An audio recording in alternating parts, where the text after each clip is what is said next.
XSFM입니다. I, D, W, K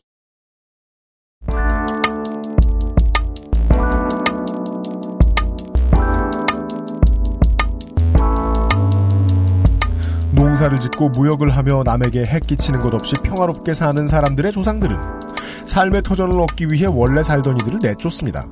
자유로운 체제를 부르짖으며 일당 독재와 싸우는 훌륭한 정치 세력이라 해도 전쟁 도중에 자신들이 쓸 땅과 총이 필요할 때는 약탈을 합니다.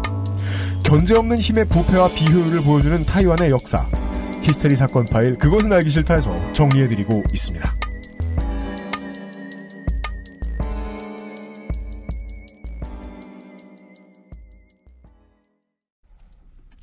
전 세계에 계신 청취자 여러분, 한국에는 주말이 왔습니다. 유튜브에서 혹은 팟빵에서 혹은 그냥 아이튠즈에서 웹에서 토렌트에서 어떻게든 여러 가지 방식으로 저희들을 만나러 와주신 여러분 반갑습니다. XSFM의 책임 프로듀서 UMC 인사드립니다.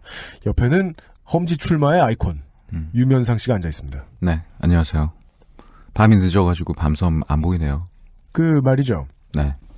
우리의 마음이 지금 저 바깥의 풍경 같다가 칠흑 같다가 이게 저희들이 필리버스터가 시작되기 전부터 테러 방지법과 사이버 테러 방지법의 문제에 대해서 다루려고 준비를 하고 있었다가 그렇습니다. 완전 휘말렸죠. 네. 그래서 무슨 우리 당한 것 같지 않아요? 당했어요 우리가. 네. 예. 전 직원이 막 새벽에도 일하고 예. 거기다 나는 험지 출마도 하고 그 와중에 네. 소라소리에 나락으로 빠지고 소라소리 진짜 힘들거든요. 유면상 씨는. 네. 네. 거의 지금 저희들이 8일 동안 뭘 어떻게 살았는지도 모르게 훅 하고 지나갔어요. 저희들이 원래 이제 현행 시사 이슈 다루는 프로그램이면 이런 데에 좀 체질이 좀 익숙해져 있었는지 모르겠는데 저희들은 좀 나른하게 네. 준비를 오랫동안 하다가 네. 천천히 풀어드리는 방식의 방송을 그동안 해왔기 때문에 네. 한 주 동안 너무 정신이 없었고 오늘 드디어 남의 집의 불행, 네. 우리 집의 평화를 되찾는 시간 조수희광 한탄인과 함께 네. 잠시 후에 오늘까지의 타이완 세 번째 시간으로 만나뵙도록 하겠습니다. 광고 듣고 하세요. 그것은 알기 싫다는 에브리온 TV 다 따져봐도 결론은 아로니아진, 용산의 명소 컴스테이션, 프리미엄 세이프 푸드 아임닭, 당신의 아이를 위한 아름다운 진심 스튜디오 숲, 퓨어체크 오리지널 비어앤홉스 코스메틱, 나의 첫 정당 녹색당에서 도와주고 있습니다. XSFM입니다.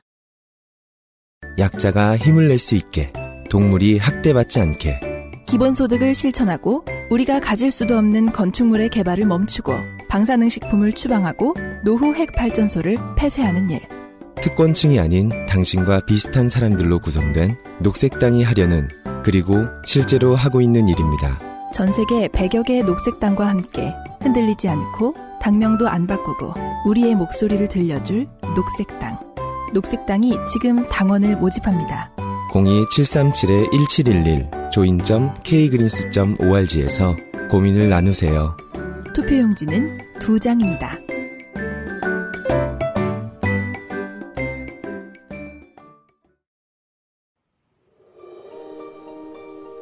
낭만의 도시 프라하에서 온 특별한 화장품 목욕용품 퓨어체크.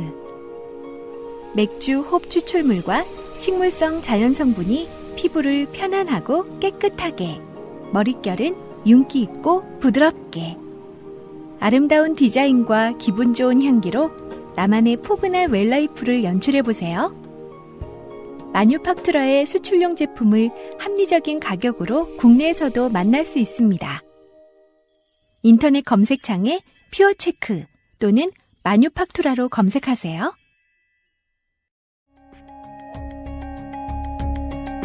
컴스테이션은 조용한 형제들과 함께합니다.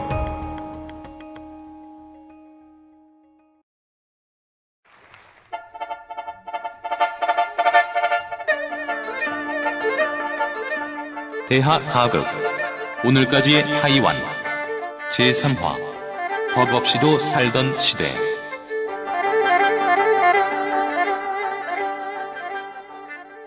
일본도 좀 띠껍습니다만 우리가 지난주에 이야기했던 바에 따르면 혹은 그동안 꾸준히 각 지역별 환타의 동아시아 이야기를 듣고 있던 바에 따르면 기승전 일본보다는 기승 유럽 일본이에요.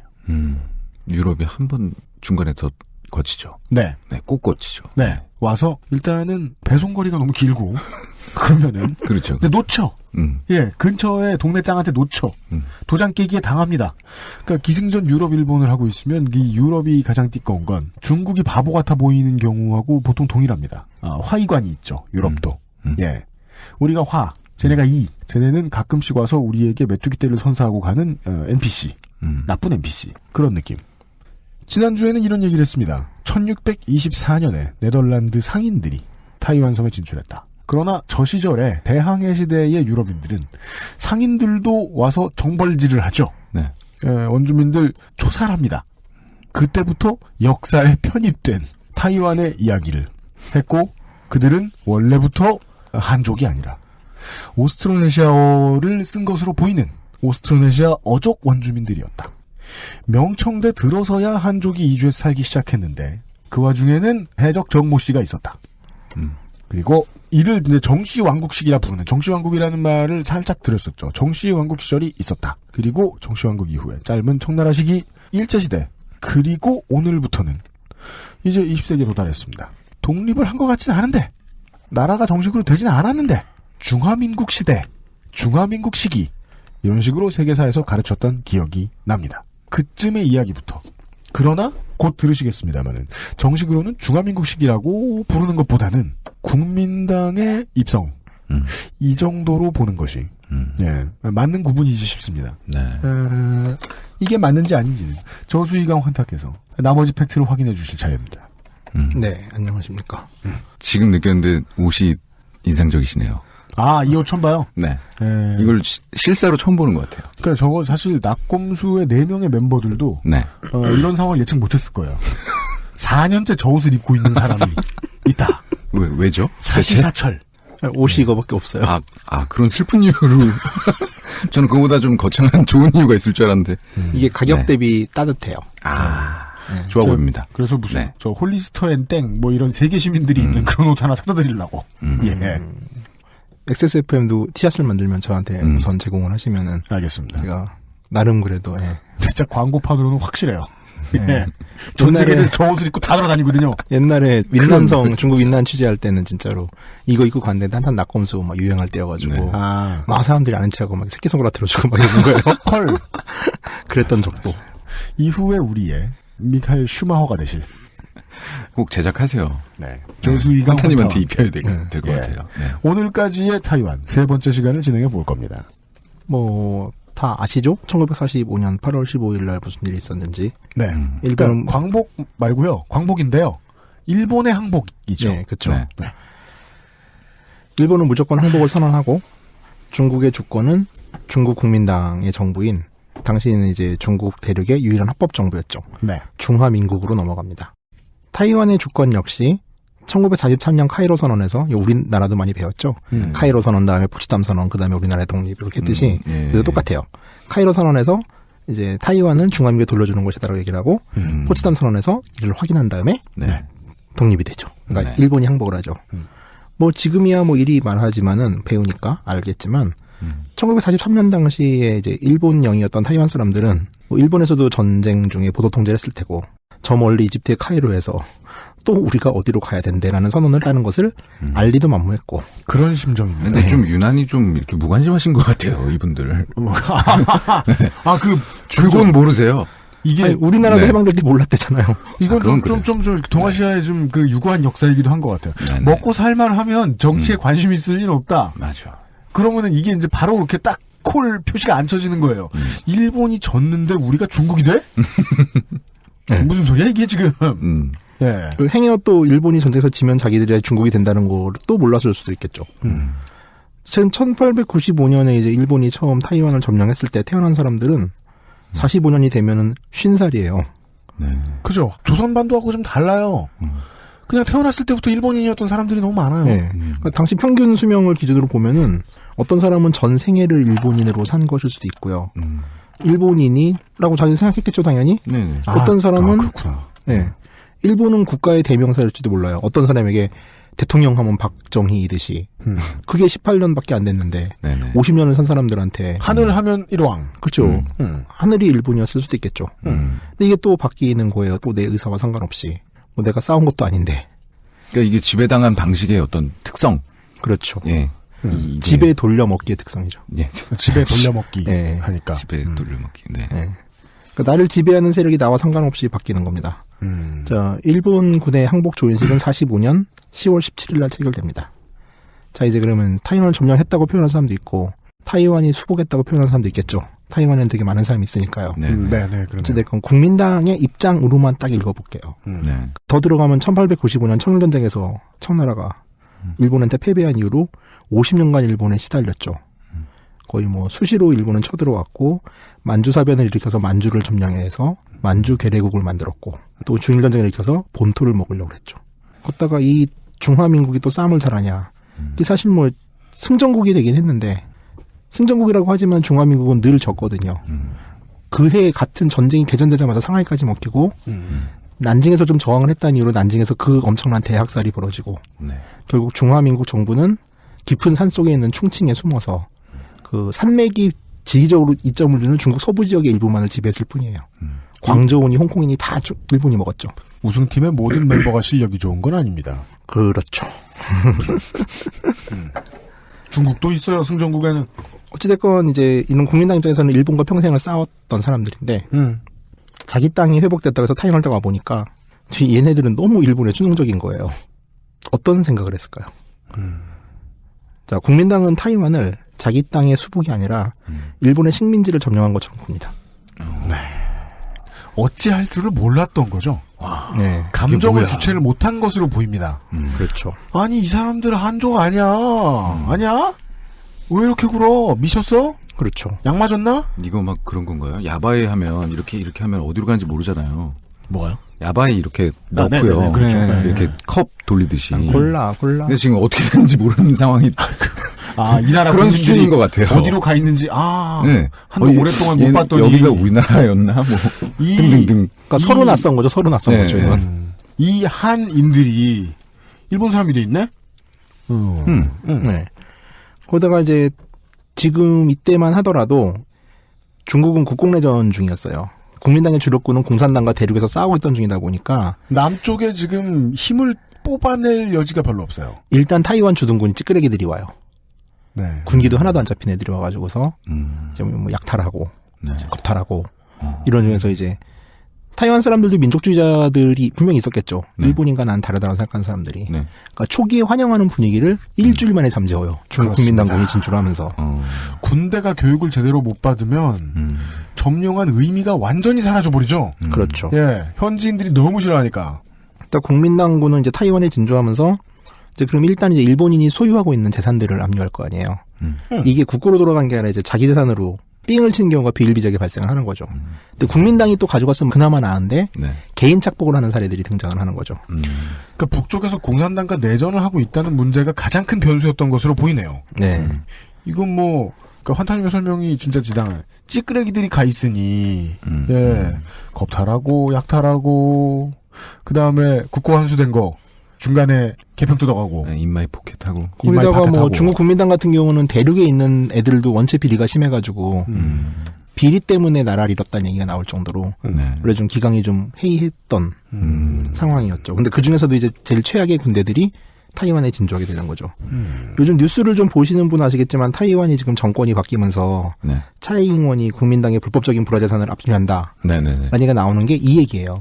이 시기에 국민당이 진주하면서 국고로 귀속돼야 될 많은 재산들을 자기 정당의 재산 혹은 거기 있는 주요 간부들의 자기 재산으로 착복한 경우가 되게 많거든요. 국민당이 예. 그거를 지금 뽑아내겠다. 예, 그렇죠. 긁어내겠다 이 예. 얘기잖아요. 그러니까 뭐 역사 바로 세우기인데 이게 어마어마한 일이죠. 그러니까 한 70년 전 얘기죠. 우리나라 치면 지금 일본군 불화 시절에 네네. 개인 착복했던 그 불화 재산 받았던 사람 찾아내가지고 재산 압류하겠다는 얘기인데. 그렇죠. 우리나라도 하면 안 되나? 하려고 생각한 곳도 있었죠. 그렇죠. 뭐 나중에 나오겠지만 타이완의 개혁의 지금 가장 큰 문제는 지진이죠. 이게 지금 내부적으로 지진이 나가지고 반도체 쪽이 다박살이 나버리니까 네. 개혁의 동력을 잃을 가능성이 많다고 봐요. 네. 이건 그것이 이제 뭐 얘기고. 예. 만리 바깥에 있는 컴스테이션 사장님의 입에서는 아 수급 안 좋아요. 이렇게 나오는 부품값만 오르고. 이게 지금 타이완으로서는 되게 좀 진짜 좋은 기회였는데 예, 좀 실기할 것 같아요 느낌이. 아쉽다. 국내에 여기서 중요하다고 여겨지는 포인트는 국내의 언론들이 이 문제를 어떻게 표현할지를 몰랐던 건지 아니면 그냥 대놓고 왜곡을 하고 싶었던 건지 친일재산 환수라는 단어를 써요. 예, 그러니까 그 H땡 뭐 등등 해가지고서 매체들이 되게 많은 매체에서 되게 멍청한 소리 하고 있죠 지금. 지금 그 정권 바뀌면서 나온 중요한 전 야당, 이번에 승리한 여당의 정책을 친일 재산 환수라고 표현을 하는데 지금 요 설명을 설명하기가 너무 어려웠던 거죠. 우리가 지난주에 얘기한 걸 못 얘기해서 그런 걸 수도 있고 실제로는 친일 재산 환수가 아니다. 국민당은 일본하고 쇠가 빠지게 싸웠어요. 어찌됐건 간에. 예, 그러니까 전혀 상관없는 걸 갖다 붙이네요. 2천만이 죽었어요. 중일전쟁 때. 일부 국민당 군에 부패한 국민당 군이 쌓아놓은 재산. 예, 불법 재산인 거죠. 불법 재산을 환수하는 것이지. 그렇습니다. 친일 재산이라는 말은 이상합니다. 그러면서 이제 또 이 문제를 잘 모르시는 특정 민족주의자 분들께서 타이완을 이렇게 친일 청산을 하는데라고 하면서 아니 실제 민족주의자인 분들이 어디 있어요? 기승전 친일 청산인 분들 있잖아요. 또. 정의로우신 분들. 민족주의자 여러분.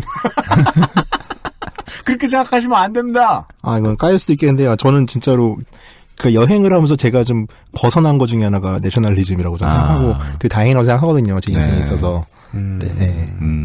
세상 일이 참 단순하면 좋겠는데 단순하지가 않아요. 그 세상 일이 단순하면 좋겠는 사람들이 이제 민족주의자인 것처럼 행세하게 되는데 저는 그런 분들 중에 청취자분들 중에 그런 분들 많을 거라고 생각 안 해요. 관심을 가진 다음에도 계속 민족주의자가 돼 있으면 되게 외롭거나 방송 내용을 하나도 이해 못했을 분들이 가능성이 매우 높단 말이에요. 저는 그러니까 민족주의자 여러분 안녕하십니까? 근데 저는 여러분들이 매우 적은 숫자일 거라고 생각한다는 말입니다.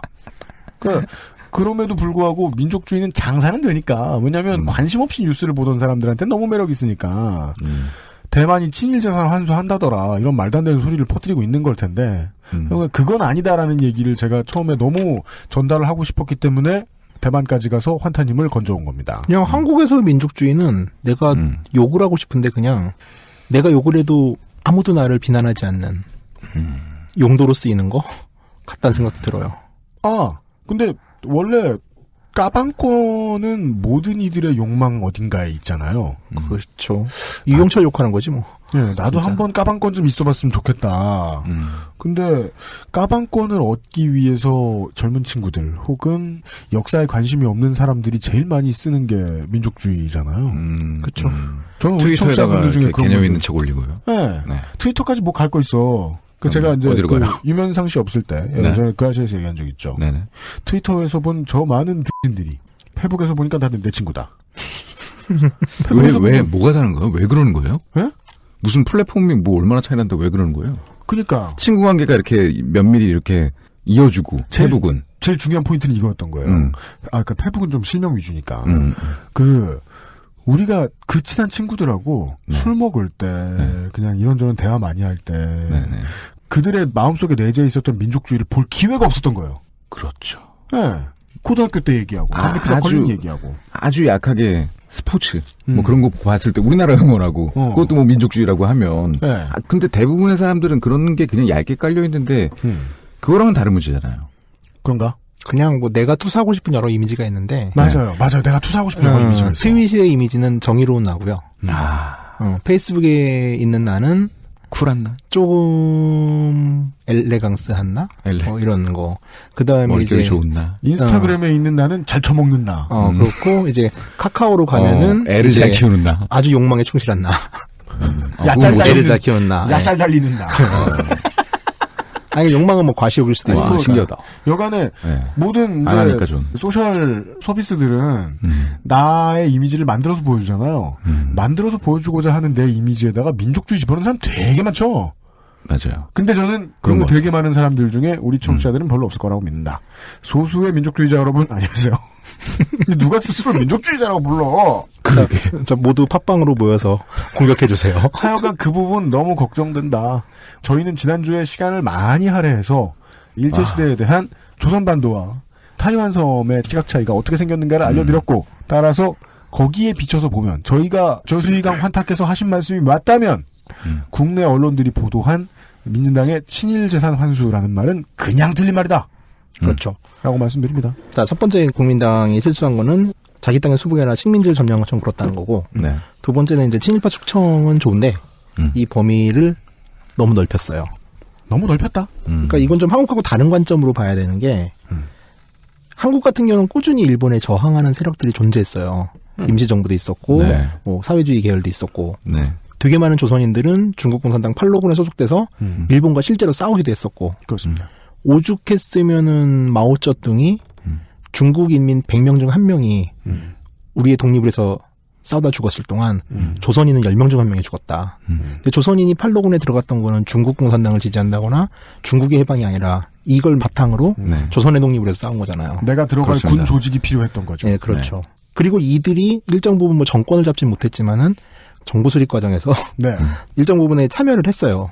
한국 같은 경우 이제 아닌 사람도 있지만은 또 그 안에 있던 사람, 뭐 철기 이범석 같은 경우는 광복군 출신이었고. 우리의 국법은 대놓고 얘기합니다. 그들이 정부를 수립했다고. 그러니까 한반도에 이런 두 정권, 대일본 무장 항쟁에서 정통성을 찾고 있는 한반도에 있는 두 나라와 달리 네. 타이완의 경우는 타이완이 이렇게 독립을 막 요구하던 사람들도 없었고 네. 또 타이완과 분리된 대륙에서의 정치 세력이 다시 자기들을 재점령하는 상황이에요. 그러니까 기존에 살던 사람들을 그러면서 모두 친일파로 몰아버리는 상황이 발생하는 거죠. 가장 중요한 단어는 재점령입니다. 그러니까 실제로 타이완 사람들은 그렇게 느껴요. 이거 영문도 모른 채 무슨 똥집 당한 그런 거 아니에요? 그러니까 이게 아니 그런 거지. 네. 아니에요? 아니요. 네. 아니요, 저는 그렇게 생각합니다. 네. 네. 그러니까 타이완의 친일 청산 문제에 있어서 우리가 접하는 정보들은 대부분 타이완의 친일 청산 문제에 대해서 긍정적으로 보는 경향도 되게 많은데 물론 긍정적이에요. 긍정적인 부분도 있고. 네. 근데 이게 대부분 80년대까지 타이완을 유일하게 지배했던 국민당의 관점이 되게 많이 스며들어가 있는 시각이에요.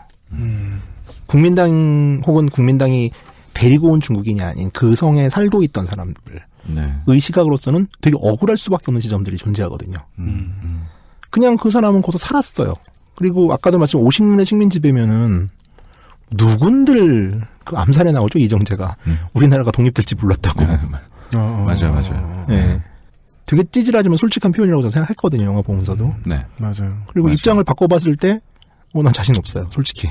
아니, 그건 저는 일제시대까지 2차 대전 때까지 갈 이유도 없다고 보는 게, 3당 합당 시절을 회고하는 많은 정치인들이 똑같은 수사를 반복해요. 그렇죠. 이 정권이 끝나지 않을 줄 알았다고. 예. 합리적인 선택은 당연히 비겁합니다. 그런 일이 많죠. 뒤집어서 그럴 얘기하죠. 가능성이, 예. 모든 비겁한 선택은 합리적인 경우가 많아요. 그렇네요. 슬프네요. 근데 여기서는 특히나 여기 이제 대만 국민들의 경우에는 면죄부가 너무 크게 주어지는 게 다 죽었고요, 일단. 저항할 수 있는 세력은 도망갈 곳이 없는 상황에서. 그리고 국적 선택의 자유도 줬고. 예. 그리고 해서 패망해서 나간 나라, 그 다음에 들어온 나라. 들어온 사람들이 들어오더니 자기 재산들 다 뺏어가고. 안 돌려주고. 동네 부녀자 겁탈하고. 실제로 당시 타이완 사람들은 이런 말을 했답니다. 거우치쭈라이. 그러니까 쉽게 말해서 개가 떠나니 돼지가 돌아왔다. 거우치쭈라이. 무슨 말이냐면 개는 시끄럽지만 나를 보호는 해주잖아요. 그러니까 쓸모가 있는 동물인데 이놈의 돼지는 처먹기만 하는 거예요. 부패를 저진다는 얘기죠. 우리 재산을 먹기만 한다, 이놈의 돼지는. 그러니까 아직 고기 단위는 아니고 아직 잡아먹을 수 없는 돼지죠. 그러니까 워치도그가 간 다음에 먹기만 많이 먹는 애완동물 같은 놈이 들어왔다. 그래서 내 거를 자꾸 먹는 거죠. 내 밥까지. 이게 1학년 때 담임이 이상했는데 2학년 때 담임은 더 이상할 때. 그러니까 그러니까 쉽게 이렇게 생각하죠. 그러니까 일본의 식민 지배도 식민 지배니까 뭐 엄청났겠죠. 뭐 좋기만 했겠어요. 네. 근데 이제 이명박 대통령이 지나고 나서 지금 박근혜 대통령의 시대를 맞이하면서 이명박이 훨씬 나아 보이잖아요. 그런 문제요. 그러니까 아주 단연 생각하면 이런 문제일 수도 있어요. 일부가 이제 그리워하잖아요. 네, 그렇죠. 그러니까 노무현 대통령의 시절을 그리워하는 거는 정말 이성적으로 이해가 그나마 됐는데 MB 시절을 회고해 봤을 때, 그러니까 극소수의 그때 탄압을 받은 분들을 제외하면 말이죠. 네, 그렇죠. 예. 그러네요. 저는 뭐 이것도 외람된데 우리 오늘 계속 친애하는 민족주의자 여러분께 외람된 얘기를 계속 하고 있으니까 그러니까 민주정부와 이명박 정부를 비교하는 것도 되게 의미 있네요. 민주정부 때 탄압받은 사람 왜 없습니까? 많죠. 민주정부 때 노동 문제 후퇴한 거 많죠. 있습니다. 예. 욕을 안 먹으려면 이명박 박근혜로 하죠. 그냥. 네. 아니 얘는 욕 먹는 걸 좋아하니까요. 그런데 사실은 약간 비교적 소수 아니냐. 보통은 그때를 그리워하는 게 맞지 않느냐, 이 이제 막 이런 날 이제 사실 마사오는 앞잡이였다. 뭐예요, 그게? 주범은 UMC다. 참여정부를 비난하고. 그런 문제? 당연히 그렇게 이어가지. 정치자분들은 아세요. 저는 근거 있게 말해요. 예. 여간에. 뭔 소린지 모르겠어. 자, 무엇보다 국민당이 결정적 실수 혹은 결정적 패악질을 합니다. 당시 타이완의 인구 비중을 일단 볼게요. 인구의 절대 다수를 차지한 거는 타이완 거주민. 쉽게 말해서 옛날에 1945년 이전에 타이완에 살던 사람들이에요. 소수의 여기는, 선주민이 있고. 네, 여기는 소수의 선주민이 있고 현재는 이 사람들 이제 본성인이라고 부르는데 이 본성인이라는 말이 처음 나왔는데 이 45년 일본 패망 전까지 타이완에 살고 있던 사람들을 뜻합니다. 그리고 외성인이라는 단어가 있는데 이건 1945년 일본 패망 이후에 중국 본토에서 들어온 쉽게 말해서 국민당 점령군과 그들의 군속들을 말하는 말이에요. 아, 새로운 점령자들. 예, 본성에 있던 사람들, 외성, 성 바깥에서 온 사람들. 외성인. 예. 지금 인구 비중으로 따지면 외성인이 한 17% 타이완 인구에 나머지 절대 다수는 다 본성인이라고 보시면 됩니다. 근데 그 제주도민들이 부르는 뭐 육지 사람 이런 것 같은 좀 경계의 의미가 들어가 있는 오키나와 사람들이 말하는 야마토추 뭐 이런 말일 수 있겠네요. 네. 야마토추 같은. 네. 그렇죠. 자, 일 점령군 즉 외성인 사람들은 타이완에 거주하는 사람들을 모두 친일파 취급을 했고 이제 수탈을 일삼았기 때문에 여론이 좋지 않았죠. 결국은 스타를 일삼기 위해서 하는 말이라고 들렸겠네요. 그렇죠.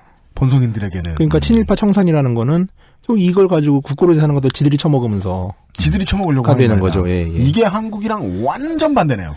그러니까 이렇게도 생각하는 거죠. 최소한 일본 시민 시설에는 관료들이 절도는 있었다. 근데 대놓고 해먹진 않았다. 이놈들은 절도만 한다. 그렇죠. 특히 국민당 정부는 이제 설탕, 소금, 담배, 술에 대한 전매 정책을 취하고 있었는데 사실 뭐 과거에 뭐 소금이나 뭐 아니면 담배 같은 거 전매 정책하는 건 일반적이었고 우리나라도 뭐 얼마 전까지 담배는 전매했었잖아요. 전매청에서 봤죠.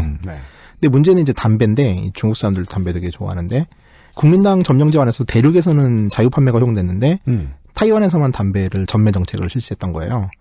당연히 이제 본성인들은 이 부분에 대해서 차별을 당하고 있다고 느꼈죠. 담배 키우는 곳에서 더 짜증났을 것이고. 그렇죠. 또 이제 국민당 파견군들이 이제 어마어마한 비리도 있었지만은 경제 정책을 완전히 실패하면서 인플레이션이 발생하고 100만 위엔짜리 지폐까지 등장할 정도로 인플레이션이 심해졌어요. 엄청나네. 그러니까 경제 정책의 실패죠. 쉽게 말해서. 유시민 씨가 이런 유명한 말씀을 남겼죠. 이명박을 찍은 이유는 경제 때문이었다. 좀 지저분해도 걸레로 방을 훔칠 생각으로. 누가요? 유시민 씨가. 근데 어른들 입장에서도 그런 답답한 마음은 있는 것 같아요. 어른들 얘기를 들어보면. 그렇죠. 왜냐하면 비리와 인플레이션이 한 세트로 움직인다는 걸 자꾸 거부하고 싶으니까 그 보수 정권을 찍는 거라고 본인들도 좀 아는 것 같긴 해요. 유능하니까 경제 살려주겠지. 근데 쟤네들은 비리가 있으니까 인플레이션에 위험이 있지 않을까? 라는 생각도 하면서 찍는. 그래도 유능하겠지 뭐 하면서. 그러니까 인플레이션이 올라가는 것보다 경제 성장률이 더 높을 거야. 그러니까요. 라고 생각하는 그렇게. 거죠. 쟤네들 어차피 한 주머니인데 해먹어봤자지. 설마 22조를 해먹겠어? 이런 정도의 생각? 그렇죠. 근데 두 분은 너무 그런 분들을 과대평가하고 계신 것 같아요. 왜요? 어르신들? 네, 그럼요. 그냥 대구 사람이다 찍어주는 거야? 그럼요. 네. 그거 다 알아. 근데 그냥 민족주의자 여러분들이 화내실까봐. 최대한 다 생각이 있으신 거예요. 네. 예. 그렇게 이제 그 알실 아시아 역사를 하면서 점점 진행이 될수록 민족주의자 분들을 화나게 할 수 있는 가능성이 있어가지고 진짜 열심히 연막 쳐야 돼요 지금부터. 난 진짜 어느 믿는다니까요. 날 진짜 암살당하시면 어떡해. 진심으로 민족주의자분은 안 계세요. 우리 청취자분들 중에. 1947년 2월 27일 이제 이런 인플레이션 상황과 담배에 대한 차별적 전매 정책 아래서 타이페이시에서 담배를 팔던 그리고 2명의 아이를 홀로 키우는 과부 린장마이라는 여자분이 담배 밀매 단속 직원 6명과 경찰관 4명 등 무려 10명의 남자에게 구타를 당하고 담배와 담배판 금액 전부를 몰수당합니다. 이것은 법 집행의 장면이라기보다는 그냥 집단 폭행처럼 보였겠네요. 네. 중국에서 저 이런 거 진짜 몇 번 봤는데 뭘 보셨다고요? 보셨다고요? 아니, 그러니까 이런 상황 중국 공안들이 이제 횡포 부리는 거 전 중국에서 많이 보거든요. 예. 어떤데요? 이래요? 피꺼 소시예요. 한국에 있는 사람으로서. 저희가 네, 중국 사람도 구경하죠, 그냥. 본 PD 당당히 말할 수 있습니다. XSFM 사운드 클라우드에 접근하지 못하시는 모든 화하의 청취자 여러분 다 이분 때문입니다. 그러고 보니까 홍콩하고 이작살 났는데 타이완 하면 진짜 이거 98회 이후로 사운드 클라우드 XSFM 방송이 다 끊겼습니다. 그래요. 네. 저희들이 이 중국의 영향력 쩌는데 황금 전파 박쥐들이 얼마나 유능한지 한번 말씀드린 적이 있어요? 그 양반들. 저희 이번 9월, 10월 중국 취재 가요. 그걸 말하면 안 되는 거죠. 보호해주세요. 안 돼. 조심해서 가세요. 아니야. 괜찮아, 이건. 중국 대범해요, 되게. 대범하게 친다고. 그 문제에 있는 사람들을 직접 대놓고 추방을 한다기보다는 이렇게 언니를 시켜가지고 이제 나를 요상한 상황으로 만든 다음에 덮치는 형식을 되게 선호한대요. 그러니까 뭐 그런 것만 조심하면은 공안한테 맞아봐야 정신 차리지. 뭐 anyway. 이 도가 지나친 폭력을 이제 보던 시민들이 마지못해서 이제 경찰에 항의하는 상황이 발생을 하고 이 와중에 경찰이 발포를 합니다. 발포를 해버립니다. 그리고 시위대가 아닌 지나가던 행인인 첸원 씨가 총에 맞아 사망합니다. 이 사건에 타이페이의 본성인들이 이제 완전히 꼭지가 도는 거죠. 이것들이 친일파 취급하고 재산도 다 뺏어가고 하더니만 이제 그죠? 때리고 총 쏘기까지 하는. 야 이제는 애 혼자 키우는 과불 둘급해? 10명이 여자 하나를. 10명이. 네. 다음날 2월 28일 시위대가 타이페이 시청으로 몰려들었고 국민당 점령군 측은 기관총을 난사합니다. 시청 옥상에 기관총을 걸고 2대였대요. 이게 작전도 없어요. 작전도 없어. 그냥 긁어버린 거죠. 네. 사실 이때만 하더라도 타이완 점령군의 숫자가 그렇게 많지 않던 시절이라 이제 본성인들도 광주와 같은 상황이죠. 무기고를 털고 의미 있는 저항을 합니다. 3월 1일, 28일 다음날 출조 사건 발생 후 이틀 후죠. 3월 1일 타이완 전 지역의 국민당 군에 대해서 봉기를 하고 이제 일정 기간 본토에서 이제 추가적인 군대가 파병되기 전까지 약간의 구세를 점하기도 해요. 네. 이때는 이제 쉽게 말해서 타이완 점령군, 즉 외성인이라 불린 사람들이 본성인에 의해서 색출이 되는 시기가 짧게 있었죠. 한국 사람들이 들으면 되게 깜짝 놀랄 일인데 이때 타이완 본성인들은 어떻게 중국 대륙에서 온 자신들을 탄압한 점령군을 구별해냈을까요? 어떻게 구별했을까요? 그러게. 일본 제국의 국가였던 기미가요를 부를 수 있느냐 없느냐를 가지고 판단을 하는 경우가 되게 많아요. 그렇습니다. 그러니까 쉽게 말해서 진짜 특이하죠. 이게 그럼 이걸 듣고 나서 이렇게 생각할 수 있겠죠. 그럼 그것들 죽여야겠네. 친일파들 아니야라고 그죠? 정말 생각할 수 있죠. 그림만 보면 민주주의 시민혁명이거든요, 이건. 네. 근데 억압을 못 이긴 민주주의 시민혁명인데 그들이 자신들을 수탈해낸 사람들을 벌 주려고 그들을 색출해내는 방식이 기미가요를 못 부르면 나쁜 놈. 그리고 일본말 할 수 있는지. 네. 간단한 보고서 일본어 회화. 못하면 대륙에서 온 놈들인 거죠. 네. 그러니까 이 사람들을 가지고 이제 피하 구분을 해가지고 이제 사람들을 내치기 시작하는 거죠. 네. 다시 한번 말씀드립니다. 민족주의자 청취자 여러분. 정반대로 뒤집어야 우리나라 상황입니다. 완전히 뒤집으셔야 됩니다. 자, 이 사람들을 그게 친일파라고 또 말할 수 있을까 싶어요. 그러니까 세상이 그렇게 단순하면 진짜 좋을 텐데. 당시에 그 본성인들은 이제 타이페이 라디오 방송을 점령했고요. 타이완 사람들이여 모두 걸기하라 라는 내용을 일본어로 방송합니다. 일본어로요? 예. 왜냐하면 타이완 사람들에게 50년 동안 배운 국어니까요. 그렇죠. 문화 통치를 한다고 이 문신들을 총독으로 이제 꽂아 보낸 이후에 그때 다시 어르신들이 원래 쓰던 말을 가르치기 시작을 했지 않습니까? 어느 나라나. 네. 조선도 그렇고, 타이완도 그랬을 텐데. 그러면 50년 통치받던 이 사람들한테는 일본어가 말이죠. 본성인들도 친일파가 아니고 그냥 일할못인 거잖아. 그렇죠. 그렇죠. 물론 뭐 반대하고 싶기도 해요. 뭘? 본인들은 일 잘알이에요. 그럴 수도 본성인들은 일 잘알이에요. 일할못이란 건 우리 관점이죠. 네, 우리도 일 잘알이에요. 물론 저도 갑자기 민족주의자가 돼서 우리가 더 잘알이에요. 라고 말하고 싶기도 하네요. 비극에 있어서 피하고 무난하는 게 진짜 무의미하죠. 그러게 말입니다. 자, 당시 중국 대륙은 이제 국민당과 공산당이 중국 대륙에 지배를 놓고 싸우던 시절이었죠. 여력이 없었는데 중화민국의 총통인 장제스는 처음에 이제 이 사건을 듣고 나서 타이완의 추가 병력 투입을 망설여요. 왜냐하면 뭐 전쟁도 한참 밀리고 있는 중이었기 때문에. 근데 이내 반란이라는 보고를 받고서 증원군을 파병하죠. 사실 이때부터 한 1년 후부터 정말 중화민국군은 사천성으로, 그러니까 과거 유비가 지배하던 촉한으로 들어가서 다시 짱을 박혀서 중국 공산당과 싸울지 타이완으로 갈지에 대해서 되게 고민을 많이 하는데 타이완으로 이때쯤 이제 결정을 대충 조사를 하기 시작하면서 타이완이 선택된 가장 큰 이유 중에 하나가 일본이 남겨놓은 군수시설들이 살아있다. 그리고 공산당이 적다. 어쨌든 일본 애들도 공산당을 탄압했기 때문에 라는 이유로 이제 타이완천 돌아거든요. 어찌됐건 그러다 보니까 타이완이 좀 중요해졌던 거예요. 위치보다. 어찌됐건 잘못되면 도망가야 될 땅이기 때문에 이내 증원군을 파병합니다. 진압에 나섭니다. 네. 1개 사단과 1개 헌병대대가 들어가죠. 성격으로만 보면 이 땅의 값어치를 가장 중요하게 여긴 군대가 들어온 겁니다, 지금. 그렇죠. 예. 자, 본성인이 위주로 된 시위대가 우세를 점한 건 일주일도 채 되지 않아요. 그리고 그 시기 시위대는 이제 국민당 점령군 측과 협상을 하면서 4개의 조항을 겁니다. 1. 계엄 해제. 2. 체포된 시민의 석방. 3. 시민에 대한 발포 금지. 4. 이 사건, 228 사건에 대한 네. 공동 진상조사위의 구성. 합리적이죠. 일종의 소박한 것 같은데. 그 원래 시민혁명은 또 아닌 거 하나 때문에 그렇죠. 예, 어마어마한 내전을 치르잖아요. 그 참 이거 볼 때마다 어떻게 이렇게 해서 성공한 시민혁명이 이렇게 없을까? 참 프랑스는 신날만 하구나. 애국가에 피 이렇게 나불대만 하구나. 라는 생각이 들어요. 국민당 점령군은 처음에 이제 자기들 수적으로 분리하니까 대화 테이블에 나왔고 대화를 한 척했지만 대륙으로부터 이제 일개 사단과 헌병대가 증파된 3월 8일 이후부터는 대대적인 반격, 진압, 학살에 나섭니다.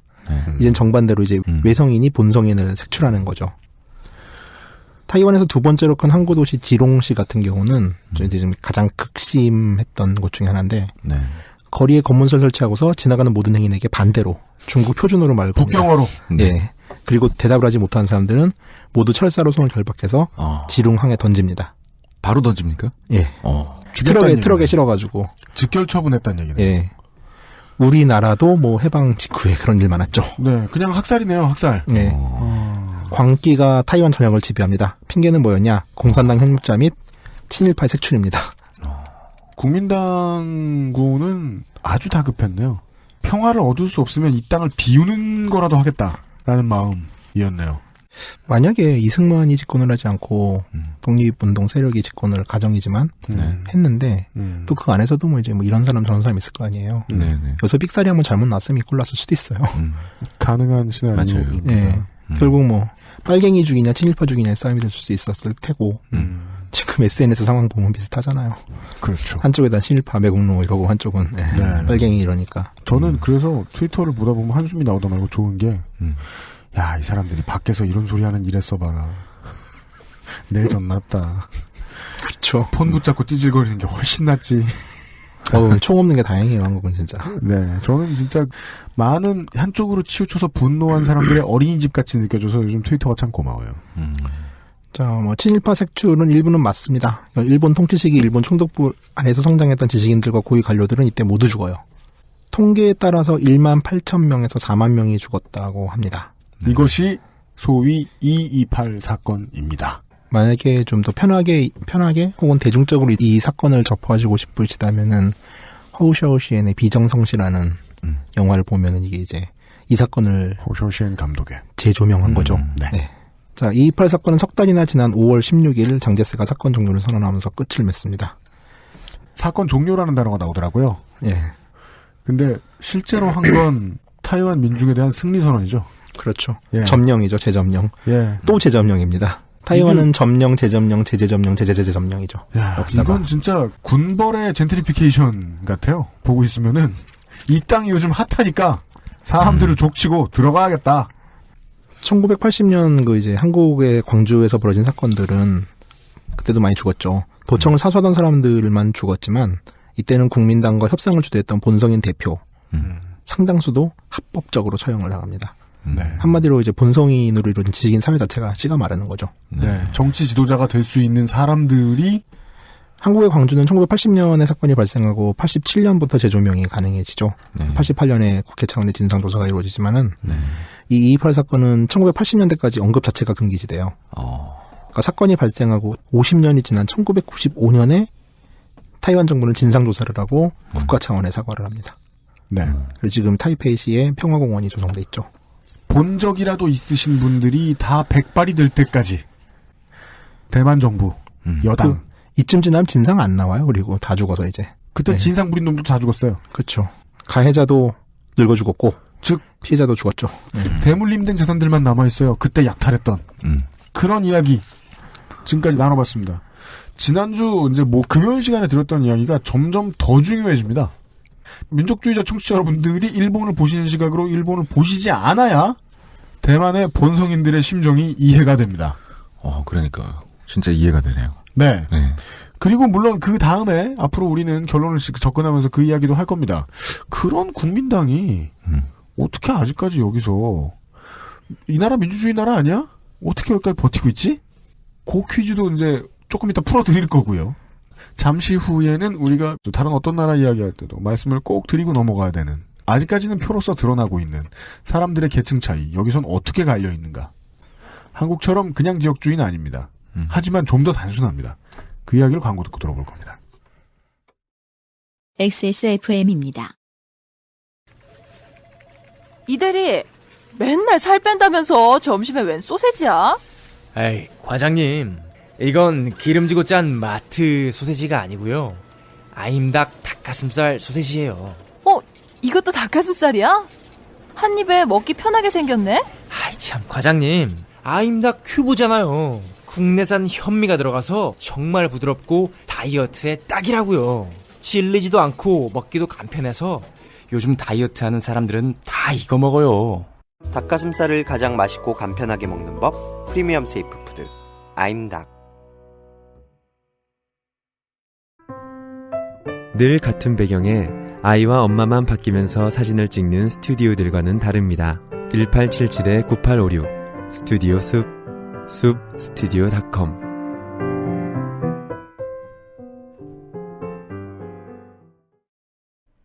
다른 대기업 건강식품도 많잖아. 딸기나 블루베리와의 영양가 비교, 가격, 위생, 책임보험, 화학 첨가물은 없는지. 다 알아보셨나요? 비교하실 필요 없죠? 언제까지나 마지막 선택. 아로니아 진. 네. 유면상 씨는 계속된 감금 생활로 인해 정신이 피폐해지고 척추가 좋지 않아졌습니다. 걱정하고 있어요, 지금. 제 척추 얘기는 이제 그만하세요. 네. 아... 불편합니다. 어떤 개인 의료 정보. 네. 그만 나가. 불편합니다. 네. 너무 아파서 걱정돼가지고 있지. 알겠습니다. XSFM이 아직 사람을 감금해 본 적이 없어요. 저희가 이제 탈화 입구를 하기 위해서 많은 사람들을 감금해 봐야 되겠다. 우리 편을 만들어야 되겠다. 네. 그랬으면은 병원도 보내주고 학교도 보내주고 자기 땅도 주고 월세도 너무 많이 안 받고 세금도 좀 덜 매기고 네. 교육 잘 시켜주면서 문화를 향유하게 해가면서 시민으로 성숙시켜야 될 거 아닙니까? 근데 그러지도 않아놓고 어느 날 집 나갔던 큰형이 돌아와서 야 우리 같은 집안인데 돈 좀 내놔봐라. 너 그동안 딴 집안이랑 놀았다며 돈 좀 내놔봐라. 네. 난리나리를 치더니 막 죽이고 그런 이야기를 들었습니다. 그렇습니다. 근데 그게 불과 60년 전의 이야기입니다. 60년이면은요 아직까지 표로 나와요. 충분하죠. 그렇죠. 네. 따라서 이때부터 구분지어진 타이완 국민을 가르고 있는 어떤 선들을 좀 지켜볼 차례가 온 것 같습니다. 네. 우선은 선주민들입니다. 인구 비중은 제일 중요하지 않은데 타이완에 원래 살던 사람들이죠. 처음에 방송하면서 말씀드렸지만 인종적으로 네이티브 타이완이즈. 네. 오스트로네시아계의 사람이고요. 원래 숫자도 적었고 정성공 이후로 타이완에 들어온 본성인에게 밀려서 점점 숫자가 줄어들었던 것으로 파악이 됩니다. 또 개중 일부는 한족의 동화가 됐겠죠. 네. 그렇죠. 네. 인구조사라는 게 청나라 때는 이제 인구 정책을 피면서 이제 선주민들과 이제 본성인들을 구분을 했으나 실제적인 인구조사까지는 안 가요. 그래가지고 야 진짜 무려 19세기에 센서스를 했네요. 또 참 되게 짜증나는 게 이런 조사는 꼭 일본 애들이 합니다. 유럽 애들이 하거나. 그래가지고 1895년에 일본은 타이완을 점령하자마자 인구조사를 하는데 이때 이제 선주민을 약 10만 명 정도로 파악을 해요. 그리고 1924년도 타이완 총독부가 다시 조사를 했을 때는 7만 6천 명으로 인구가 줄죠, 오히려. 그러니까 적은 숫자라서 큰 차이 없게 느껴질 수도 있겠지만 30년 만에 25%가 줄었다. 멸종이죠, 멸종. 그렇죠. 그리고 이제 이때 타이완의 인구는 거의 3배, 4배 정도 튀거든요. 이 사람들이 사람 취급을 처음 받은 거는 1996년 민주화가 되고 나서도 이게 거의 한 무슨 10년 정도 문장입니까? 지나서 민주화가 되고 나서도 사람 취급을 못 받았다? 그러니까 호적 문제. 호적 담파줘요? 그러니까 그런 문제들이 발생했었어요. 그러니까 저 민족도 제대로 못 가지고 있었다. 그렇죠. 네. 그러다 보니까 그럼 학교도 못 갈 거고. 예, 이때 처음으로 90년에 원주민위원회가 생겼고 2005년에 원주민 기본법이라는 게 생깁니다. 이제 이 사람들이 경제적으로 낙후돼 있으니까 지원을 해주고 아메리카 인디언들한테 주는 복지 혜택 같은 것들이 이제 이때 정해지는 거죠. 그리고 현재는 원주민 자치법이 의회에 계류 중이에요. 계류 중이다. 예. 야, 진짜 99%의 나머지 국민들이 남일이라고 신경 오지 안 쓰네요. 그러게요, 진짜. 그리고 이제 선주민들은 이제 본성인들한테 계속 차별을 200년 이상 받았고 일본과 타이완의 첫 번째 무력 점령도 이제 선주민과 일본과의 싸움이었잖아요. 어떻게 보면은. 그쵸. 그러니까 일본 식민지 시대에서도 선주민들에 대한 차별이 되게 심했어요. 그러니까 우호개선이 안 이루어지고 이 선주민은 외성인이 타이완에 들어와 보니까 본성인은 비협조적인데 선주민은 좀 쉬웠거든요. 그러다 보니까 이제 국민당 시절의 선주민들이 좀 이 사람들 입장에서는 선주민 입장에서는 국민당 시절이 제일 나아요. 쉽게 말해서. 미얀마 땅 비슷하네. 네. 현재는 이제 인구가 좀 많이 늘었죠. 48만 명 정도고요. 그다음에 이제 타이완 인구 2.1%. 그리고 아무래도 이제 뭐 아까도 말씀드렸지만 집에서 피해를 끼친 거는 정성공 이후에들은 본성인이다 보니까 이분들은 국민당의 우호적이에요. 자, 그다음에 본성인. 네네네. 이 사람들은 이제 정성공의 정시왕조 이후에 대대적으로 타이완에 이주한 1945년 국민당이 들어오기 전까지 타이완에 살던 한족들이죠. 네. 주로 중국에 이제 지리적으로 푸젠성이 가깝다 보니까 푸젠성, 광둥성 출신들이 많은데 그러다 보니까 국민당 정부가 들어오기 전까지 타이완에서는 이제 푸젠 사투리 민나모가 일반적으로 쓰였어요. 지금 타이완의 현재 인구는 2,100만인데 이 중 인구의 73%를 본성인이 차지하고 있죠. 인구로는 이것 쪽수로 투표지를 해가지고는 너무 스포하나요? 결과가 뻔한. 그렇죠. 당연히 여기 이제 국민당한테 제대로 당한 사람들이다 보니까 국민당에 대한 거부 정서가 강하고 나중에 말하겠지만 민진당을 지지하는 성향이 좀 강한 편이죠. 73% 가요. 네. 근데 지금까지 집권한 적이 없어요. 뭐 2번 했죠. 네, 제대로. 네. 네. 왜냐하면 투표를 안 했으니까 그 전에는 또 여기도. 그 얘기를 말씀드릴 거예요 나중에. 네. 경제 문제에 뭐 크게 좌우되는 게 있긴 하지만 아무래도 타이완이 차이니스보다는 타이완이스에 대한 정서들이 좀 강한 사람들이죠. 그러니까 타이완 독립에 대한 정서들. 혹은 정서는 타이완 독립은 너무 위험하니까 좀 그래도 중국의 영향을 받지 않는 최소한 중국 대륙에서 다시 자기를 점령하는 건 원치 않는 정도. 이대로 가더 많다고 봐야죠. 독립보다는. 그다음에 외성인은 이제 1945년 이후에 국민당을 따라서 들어온 점령군들이죠. 이 사람들은 인구적으로는 14%밖에 안 됩니다. 근데 그동안 총칼이 이 사람들한테 있었죠. 네. 일본과 싸우다가 온 사람들. 그렇죠. 1980년대 말까지 국민당의 철권 통치가 이어지면서 이제 타이완의 실질적인 이제 메이저들이죠. 이 사람들이 메인스트림들이었고요.